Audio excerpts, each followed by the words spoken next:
I vividly remember Dan Stevens, who plays the prince, growling at Emma Watson at the end of the movie, and it is just so deeply and serious that maybe this was supposed to be a heinous, campy ride this whole time. Or at least that's what I'm telling myself, because I am nothing if not delusional.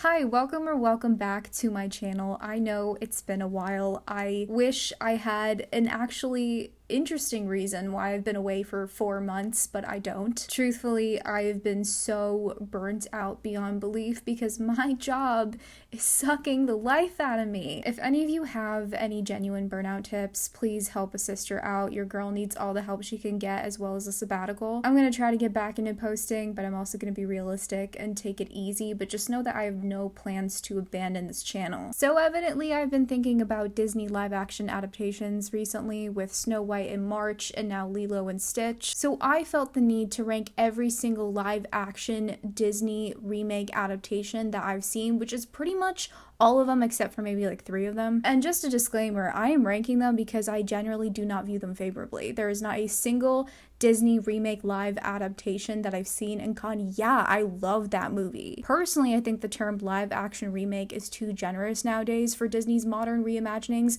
of their animated classic tales, because it doesn't seem like a lot of them recently have any single human element. But I am ranking them today based on how I think the quality of the movie is against all the other movies in the list specifically, which basically means that I'm going to be a hater. And you need to be okay with that. We're gonna have different opinions, and that's okay. I like hearing different opinions from mine. I don't look down on anyone that has a different opinion from mine. But today is where being a hater ignites the fire in me, and you all need to know that, especially any of you Disney adults watching. This time I have 5 tiers, starting at the top with I guess, which I suppose is my sassy way of saying I don't mind this. I think a lot of people could enjoy this. The second tier is camp in 10 years, which means that upon its release, it was a bad movie, or is perceived as a bad movie, but retrospectively belongs in the overhated and could actually be enjoyed if you accept that it's camp genre. I feel like people are sort of coming around to the late 2010s shitty Netflix rom-coms with this mentality. Do I particularly agree with this mentality for those movies?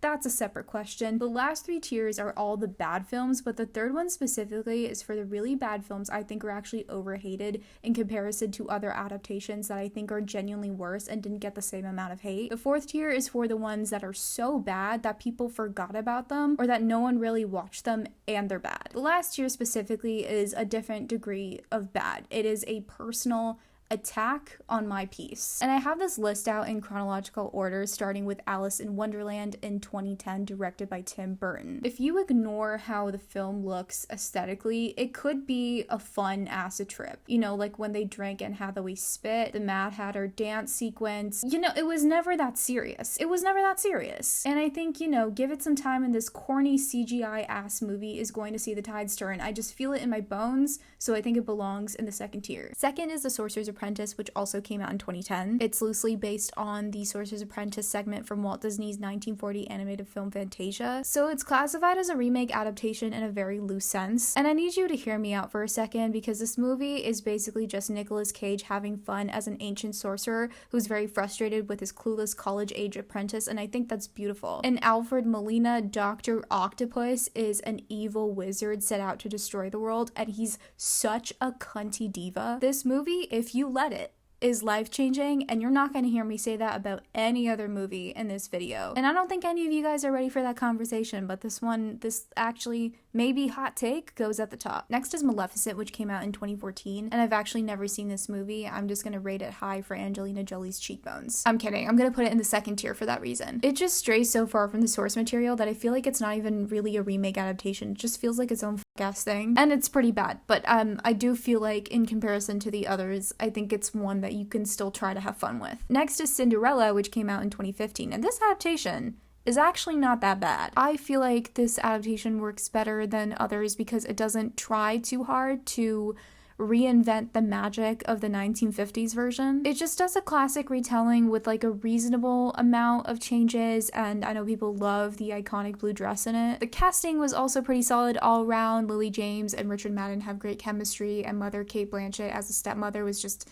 chef's kiss. Because it's a fairly simple retelling and it's more satisfying than the more flashy or soulless remakes that came after it, I do feel like this one goes at the top. Next is The Jungle Book, which came out in 2016, and this one was received really well. I think a big part of the reason why this worked better than other adaptations is because they had Idris Elba as Shere Khan, but maybe that's just me. I will say I did like this more when it came out than I do now. Now I find it less impressive, but it's still fine. It respects the original tale for the most part. It's pretty contained. It's got a good cast. It wasn't bad to me, but it wasn't spectacular, which is honestly the marking of a good Disney live adaptation. So I feel like, compared to the others on this list, this one belongs at the top. Alice Through the Looking Glass came out in 2016, and it's the sequel to Alice in Wonderland, and no one asked for the sequel. Literally no one. And you know what? Not a lot of people really remember it. The sequel pretty much has a shallow and flimsy narrative where Alice, Mia Wasikowska, goes back in time to save the family of the Mad Hatter, played by Johnny Depp. Really, they don't do much else besides put the same characters and conflicts on screen, except Sacha Baron Cohen is also in this movie, and there's also even worse CGI. Like, this is supposed to be an Alice in Wonderland adaptation, and the wonder is not in the room with us. The first one was directed by Tim Burton, and the second one isn't, and not that I'm like a Tim Burton stan, but the lack of his vision and artistic interpretation does show in the sequel, and this overall is just one of the worst on this list, so I'm gonna put this one at the very bottom. Next is Beauty and the Beast, which came out in 2017 and was directed by Bill Condon. It's so interesting to me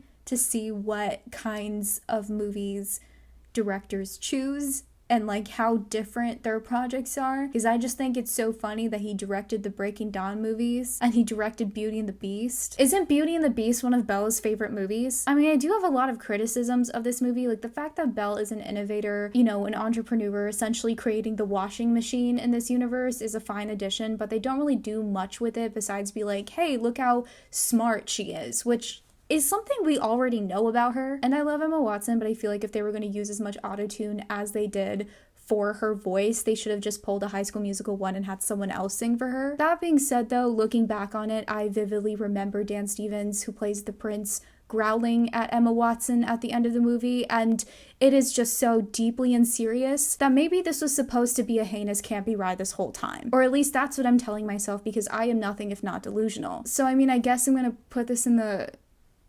second tier. Next is Christopher Robin, which came out in 2018. I don't know if it's a commonly forgotten adaptation, but I sure as hell forgot about it. It's a Winnie the Pooh live adaptation, essentially, where Winnie the Pooh finds Christopher Robin, who is now an adult, and tries to get the whole gang back together to get Christopher Robin to rediscover joy. And I will say, although I didn't like this adaptation, there is some semblance of originality, although it really just is the animals all harassing Christopher Robin to stop being a deadbeat dad and be a better person, which is not interesting. But you know, aside from that, I'd die for Pooh Bear. I'm gonna put this one in the fourth tier. Next is Dumbo, which came out in 2019, and I didn't realize this existed until very recently being like over the last 48 hours. I guess a redeeming quality of this movie is that it has Danny DeVito. It's interesting because Tim Burton was pretty blunt about how much he hated making Dumbo and how he didn't want to work with Disney ever again, and you kind of feel that in the movie. Like, the movie starts out being, you know, the story of Dumbo, and then at some point in the movie, it just kind of turns into this weird, gloomy film that's very anti-corporate. Michael Keaton plays this shady amusement park owner that tries to take over Dumbo's small circus, and it's kind of a dig at Disney, which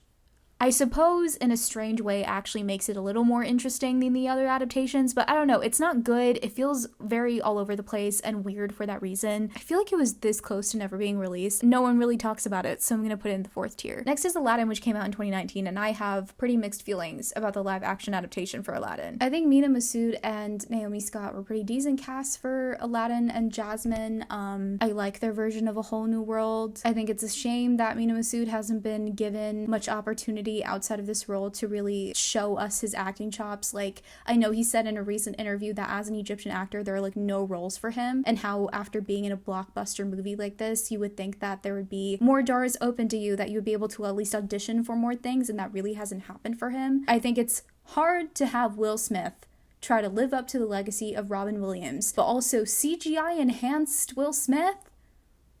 is scary. It was just boring to me. But again, there was a lot of hate on this movie that I feel like was not deserved in comparison to, I think, other adaptations that were actually worse. So I do feel compelled to put this one in the third tier. Next is the live action Lion King, which came out in 2019, and I have very strong opinions on this one as someone who literally watched the animated film every day as a child, and this one is probably my favorite Disney animated movie of all time. Let's just say I am not a fan of the photorealistic interpretation of it because I think it disrespects and defeats the entire purpose of 2D animation. The original is vibrant, it's impressionistic, you are supposed to see the animals personified because that is how you're supposed to read and feel their emotions. Like, these animals can't emote in the live action, so it feels just so uncanny and dull to me, and honestly it's a CGI eyesore in my opinion. But I do feel like, along the lines of what I said with Aladdin, this one isn't as bad as people made it out to be, like in comparison to other adaptations,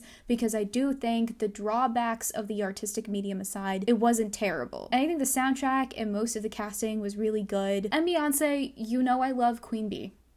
I think that her Lion King album is truly a gift to humanity, but she's not a voice actress, and I think that's okay for us to acknowledge. I personally, even though like the original is so precious to me, I do think that this one should go in the third tier. Like, there are just others that are much worse. Next is Lady and the Tramp, which also came out in 2019, and I don't know who watched this, because I literally found out about this adaptation yesterday. I guess point to Disney, they didn't CGI everything because they used real dogs, and they had the dogs talking, which I don't know, I guess people really hated, but as someone who liked Beverly Hills Chihuahua as a kid, it didn't weird me out as I guess it did for other people. But this movie is incredibly forgettable. I literally watched it yesterday and I could not tell you what happened. Could not tell you. Don't ask me shit. So I'm gonna put this in the fourth tier. Next we have Mulan, which came out 2020, and critics like this movie.